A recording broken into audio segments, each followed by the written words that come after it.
si Vice President pa rin. Ngayon, Okta Research naman, nangunguna pa rin siya. Pero merong catch. Ha? Panoorin natin ito ha, para mas maunawaan ninyo kung ano yung packaging na ginagawa ng mga PR o ng mga propagandista ni Marcos. May unreleased survey din umano ang Okta Research sa 2028 presidential preferences. Nangunguna pa rin si Vice President Sara Duterte pero lumiit na ang pagitan o lamang niya kay former Vice President Leni Robredo. Yon ang catch. Yan ang kanilang pinalalabas ngayon. Lumiliit na daw ang lamang ni VP Sara Duterte at ni Robredo. Diba? Alam niyo kung bakit? Kasi there is a rumor going around that eto hindi naman to lihim. May mga nagpupush na tumakbo si Vice President Sara Duterte as President at maging Vice si Leni Robredo. Una-una, they're not enemies. Diba? Magkaibigan pa nga yan eh. So, meron talagang possibility na lumalabas na ganun at may nakikwento. At nung lumabas yung mga ganyang rumors, bigla na lang nanligaw si Marcos kay Leni Robredo. 2 beses pinuntahan, 2 beses sila nagkita, at kung ano-anong project ang ibinibigay, para bagang nililigawan itong si Robredo. Ngayon, etong survey na ito, kung i-connect ninyo, tila bagang inuudyok nila si Robredo. Ewan ko kung inuuto nila dahil uto-uto.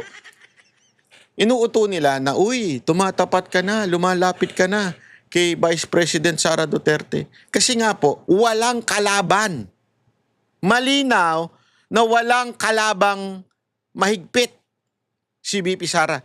Don't ever forget kung wala sanang naninira sa kanya at ganito yung dikit, masasabi nating hindi, okay yan, hahabol yan, tatama, makakahabol yan si Leni Robredo.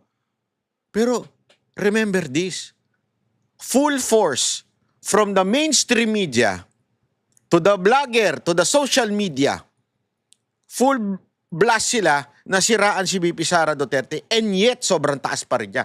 Anong ibig sabihin ito? Simple lang ho. That there is a large following si VP Sara Duterte. There is really a strong and large following si VP Sara Duterte. And because, ito ang aking nakikita. Because babagsak pa ng babagsak ang bansa natin. Hindi lang financially, hindi lang sa corruption. Kasi mantakin mo the President himself, BBM, sabi niya may makukulong. Walang nakulong.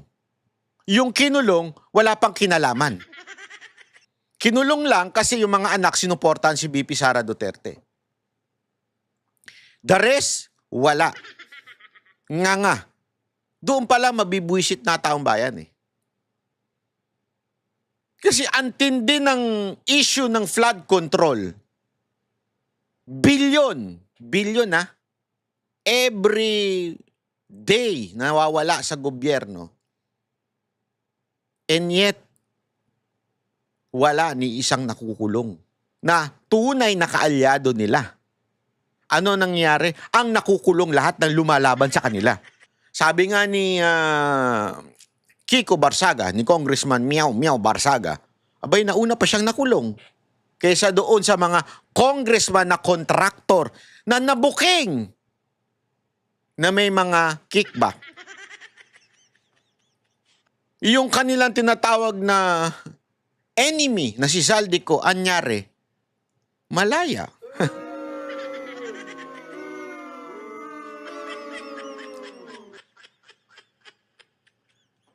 Kaya ngayon, itong survey na ito, ang packaging na ginagawa nila, ito yung catch.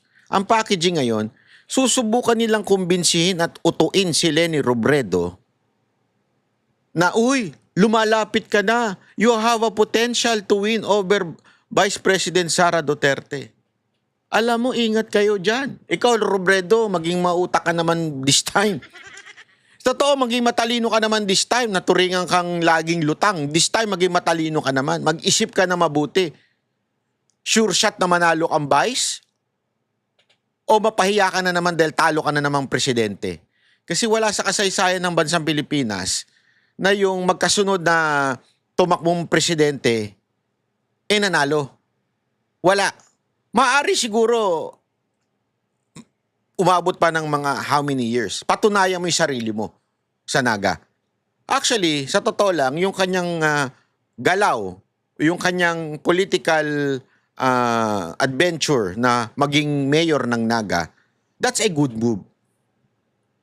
Tulad din nung kay Isko, that's a good move. Kaya nga, di ba, ilang beses sinabi ni Isko na magna 9 years siya, ibig sabihin 3 terms siya. Tatakbo siya, tatakbo niya, talagang ayusin niya Maynila. I think that's a good move. Ako, yun din ang sinasuggest ko pag nagkikita kami ni Yorme. Ayusin mo Maynila, pagandahin natin ang Maynila. Pag gumanda Maynila, tao na magtutulak sa'yo maging Pangulo. Di ba? Wala na silang iisipin kasi makikita nila, wow, napaganda. Di ba? Nabitin kasi sila doon sa 3 taon eh. Nabitin sila. Marami nga ngayon nagsasabi na sana si Yorme na lang eh. Di ba? Kesa si Marcos. Pero dahil nga sa nabitin pa sila. Eh kung magawa niya at maayos niya Maynila for 9 years, panalo yan. Nasusunod na Pangulo. After 9 years. Pero ito matindi. Ganon din sana kay Leni Robredo. Pero kung paiirali na naman ni Leni Robredo yung kanyang pagiging ambisyosa at yung paniniwalaan niya yung mga bumubulong-bulong sa paligid niya, lalagpak na naman yan. Kaya nga ito this is an advice to you, Leni Robredo. Huwag kang makinig sa mga nasa paligid mo. Unless gusto mong kumita sa campaign funds. Pero siguraduhin mo yung campaign funds na kikitain mo, malaking malaki to the point na kailangan mo na mag-retire sa politika. Dahil pag natalo ka na naman, sigurado talaga na ikaw ay matutulog na. As in, wala ka na. So mabuting siguraduhin mo muna, kung ako sa'yo, pagandahin mo Naga, paayusin mo talaga yung pagiging mayor mo, at maybe in the future, kasi sabi ko nga sa inyo, pag tama palakpakan, pag mali banatan. Pag gumanda Naga, bakit hindi siya i-consider? Kung gumanda Naga, kasing ganda ng Davao. Kasi remember, ang Davao ngayon, pumunta kayo. Ako, sabi ko nga sa inyo, I challenge you. Go to Davao. And I'm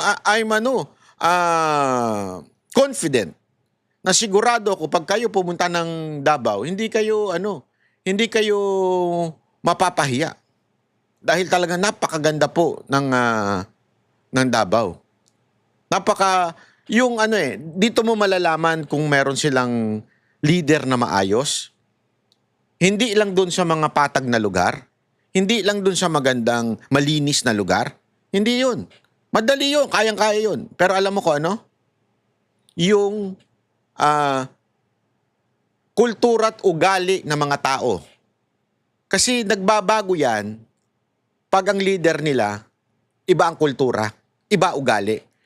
Pero pag, sorry sa term, pero kailangan kong gamitin tong term na to kasi ito'y sapat na lengguwahe para kapag kupal ang leader, asahan mo lahat ng constituent yan kupal din.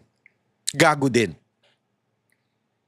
Kaya nga alam mo, etong bumubulong sa'yo at etong propaganda ng mga media na, uy, umiikli na lang yung iyong agwat kay VP Sara Duterte. Naku po, huwag kang maniniwala dyan. Sa puntong ito, makakausap natin, Octa Research Group Founder, Professor Ranjit Rai. Magandang tanghali po, Prof. Salamat po sa oras.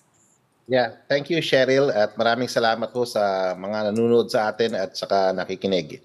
Prof, binanggit nyo na nananatiling leading si VP Sara Duterte sa 2028 presidential preferences.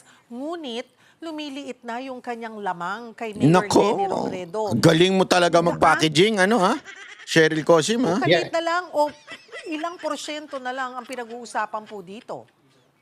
Galing ng packaging mo, It's between 9 to 12%. Yun ho yung 9 to 12 percentage points po ang lamang.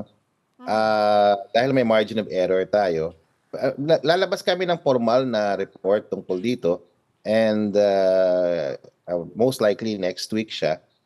At presidential preference for 2028, so malayo pa po to, hindi pa predictive. Ito ay preliminary results. Ito lang ay preference na nilabas namin kasi for the past few quarters, wala kami nilalabas na preference for 2028 dahil kadalasan ay commission siya. So itong aming pag-aaral sa ngayong sa quarter ngayon, first quarter of 2026, hindi ho siya commission. So naglalabas kami slowly ng aming mga naoobserbahan. Bakit tayo nyo pa ilabas? Ito malinaw dito. This was surveyed etong first quarter. So ibig sabihin, January, February, March, April. First quarter. Di ba? Itong unang quarter ng taon na ito. Sabihin, latest na latest to.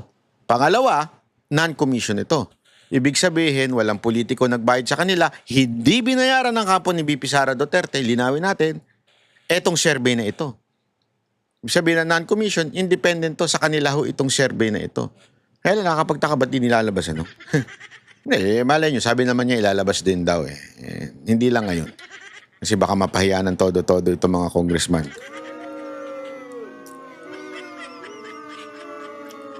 So, malaki ho yung tinaas ng numbers ho ni Mayor Lenny this first quarter.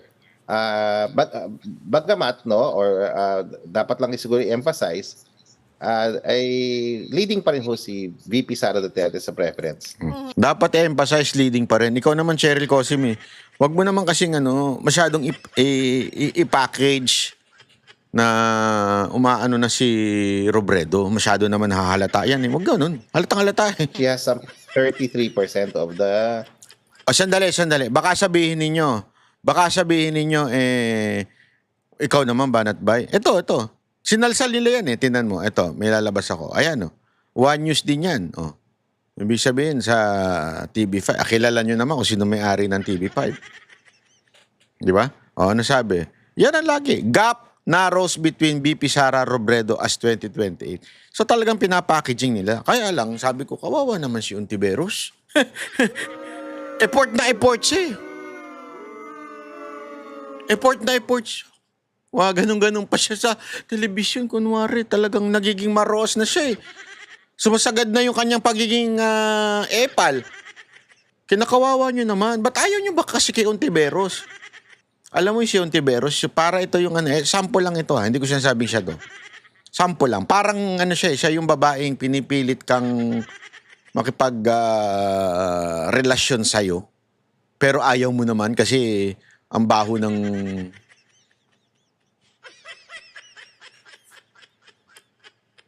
Wala ako sinabi. Di ba? Talagang pinipilit ka eh. Pero ayaw ng taong bayan talaga kay Ontiveros eh. Ngayon, takbo sila ngayon dito kay Robredo. Problema, naku po. Preference for 2028 na napakalayo pa. And si VP Lenny is around 21%. Pero Prof, ito na ba yung masasabi natin pinakadikit, pinakamalapit na malaki yung ito? Talagang sabi dito, emphasize yung yung pag-angat ni VP Sara Duterte. Siya naman talagang ine-emphasize nitong reporter na, hindi, talaga bang lumiliit yung kanina? Paulit-ulit? Lumiliit ba talaga yung nila, yung gap nila? Yan ba dahilan? Ba't mo in-interview? Halata eh. Ako amoy na amoy ko. Lakas po ni Mayor Lenny? Tama po. Sa pinakamalapit na Ulitin na naman niya yan. Sa preference. Now, second place, no? And then siya rin ang in this quarter, pinakamataas na jump ng numbers niya. Maliban po kay kay Mayor Lenny, sino pa po yung mga ilang sumunod na pangalan? Okay, yung mga sumunod na pangalan ay of course si Senator Raffy Tulfo, andyan po si Mayor Isko, andyan po si Erwin Tulfo, of course, andyan si Bam Aquino, Senator Bam Aquino, andyan rin po si Secretary John Vic Rimulya, andyan rin po si Senator Risa Ontiveros. Maraming names actually eh. Pero ilang hindi lahat porsyento naman sila? nakakuha ng maliliit yung porsyento nila. Yan hindi siya kasing significant itong kay VP kay Mayor Lenny, no. Pero definitely meron silang symbolic na preference. And dahil kasi matagal pa tong 2028 na election natin, mag-iiba pa yung mga numero na to. Yeah. Nandun sila sa ibig sabihin hindi sila naka-zero. Meron silang preference, including people like General Nick Torre, no? Meron although mababa nga sila, pero meron hong preference na indicate. Lumulutang yung mga pangalan, Prof. Lumulutang ho yung pangalan, hindi pa syempre tanyag, pero nandun yung preference. So, ito ay preliminary ho, hindi ho predictive, hindi ho sinasabi, ito na ang magiging mga numero, nagbabago quarter by quarter. Ito nga lang, itong unang time na magsasabi ng Okta, definitively preference for 2028. Kasi sa amin ho, hindi namin talaga inilalabas yung mga commission surveys namin. Ngayon lang talaga, hindi na commission tong part na to. So maglalabas kami at least for VP Sara at saka si Ma'am Lenny. Ayan. So, kitang-kita ninyo naman. Ha? So, sabi ko nga sa inyo merong pero. Merong pero. Bakit? Ano ang pero? Iyan ang packaging ngayon. Lumiliit na yung gap. Maniwala kayo sa hindi, ito naman sunod-sunod na balita yan, na ipupush nila si Leni Robredo. No choice na sila eh. Ganyan, kain suka itong mga pinklawan, kain suka itong mga pulahan. Tandaan ninyo itong mga loyalista nito, dating mga galit ito sa mga Robredo, pero ngayon, kakainin nila ang sinuka na nila. Bakit kanyo? Kasi nga, hindi nila matalo si VP Sara Duterte. Hindi nila masira si VP Sara Duterte. Di ba? Kami ang boses ng masa, hindi natatakot. Katotohanan lang, di kami nalulunod. Walang bahid ng sismis, lahat ay totoo. Kahit sino ka pa, pag mali ka babanatan ka. Walang pinipili kulay, wala kaming kinikilingan. Basta para sa bayan, kami lalaban. Pag tama palakpakan, pag mali banatan. Di matitinag, di matatakot, para sa bayan tuloy ang sigaw. Sa harap ng kamera, walang halong takot. Mga baluktot, lahat kayo'y tutumba. Ang hustisya at totoo, yun lang ang mahalaga. Kahit sinong harang, di kami matitinag. Walang pinipiling kulay, wala kaming kinikilingan.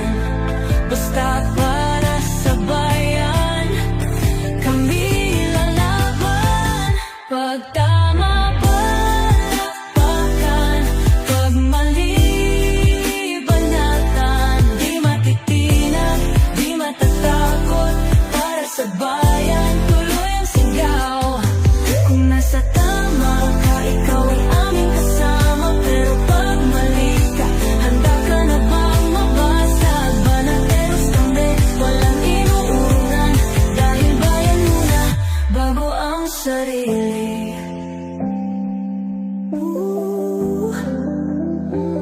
Bago ang sarili.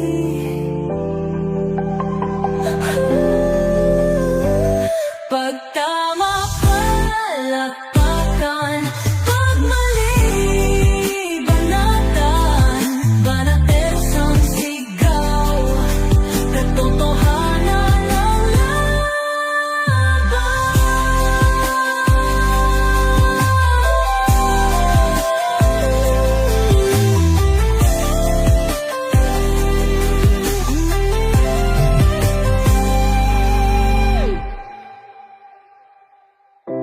Sa harap